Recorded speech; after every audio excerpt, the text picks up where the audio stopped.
They say tech belongs to the young, but what happens when the man who built the foundation of the code they now stand on refuses to fade away?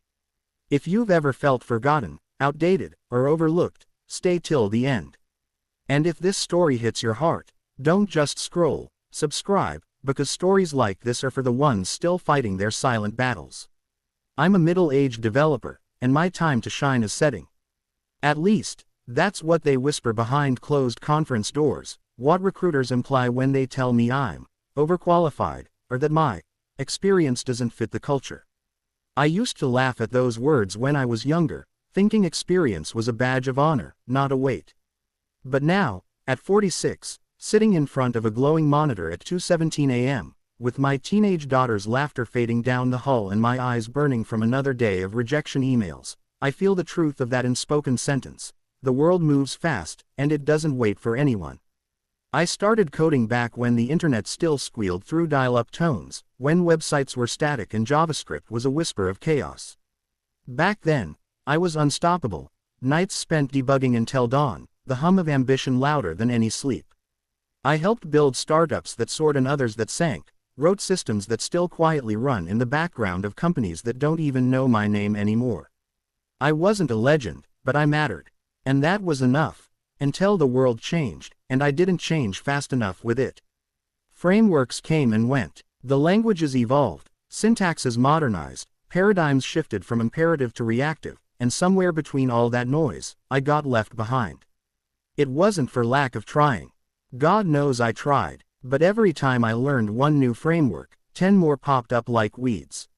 And in meetings, when younger developers tossed around terms like serverless functions, micro front ends, or edge computing, I'd nod along, pretending to understand, while secretly Googling in my head.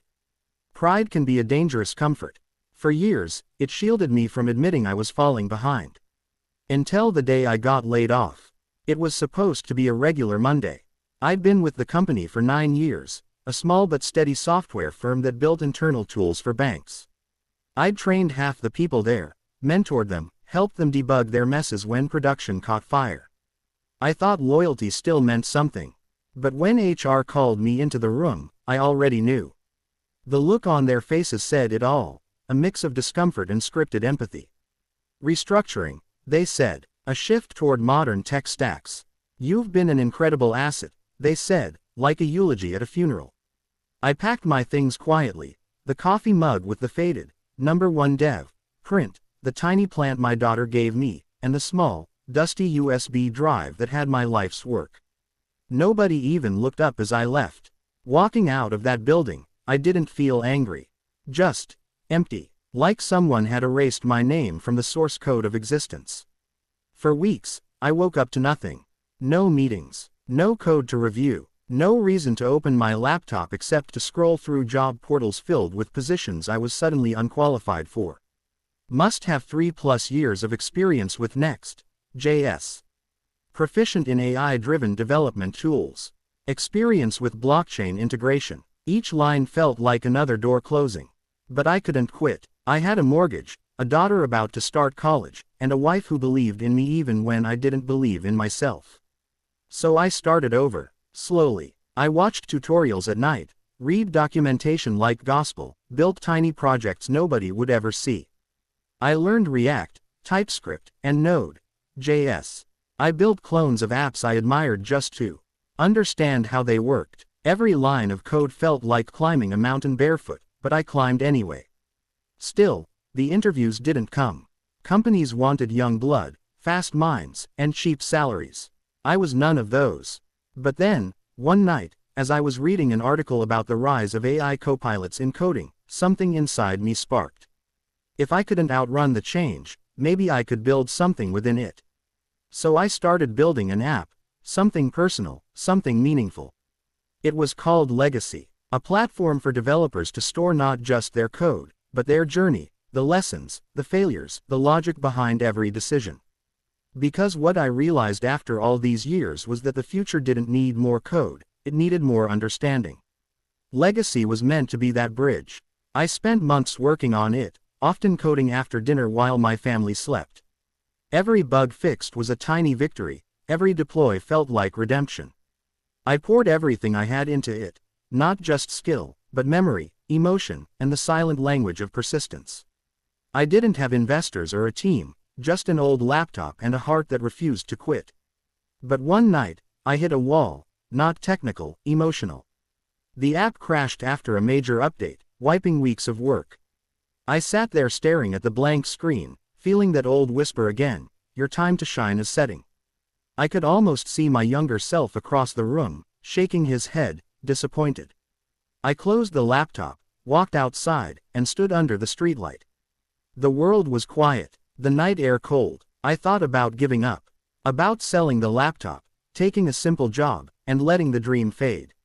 But then I remembered something. My daughter's words from a few weeks ago.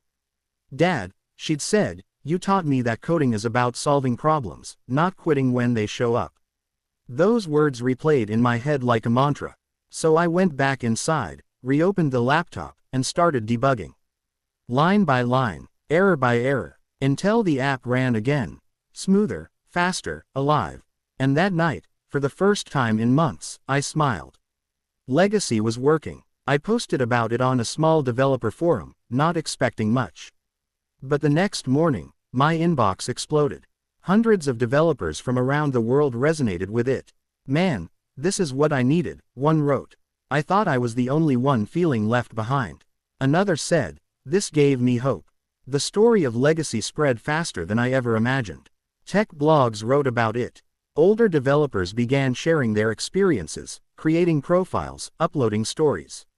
Legacy became a movement, a place for those who thought they were done, to begin again. Within a year, I was invited to speak at a conference. Standing on that stage, looking out at hundreds of faces, young and old, I realized something profound. It was never about age. It was about relevance, and relevance is built by those who never stop learning. I told them the truth. That I'd failed more than I'd succeeded, that I'd felt invisible more times than I could count, but that I'd learned something more valuable than any framework: resilience. Because in tech, the only thing that truly gets outdated is arrogance. Curiosity, humility, and persistence never expire. After the talk, people lined up to shake my hand. One young developer said, "You made me believe I don't have to burn out by 30. Another, an older one, said with tears in his eyes, "You made me want to code again." I flew home that night feeling lighter than I had in years. My daughter met me at the airport, holding a sign that said, "My dad, the legend." And for once, I felt like I was. Today, Legacy has thousands of users.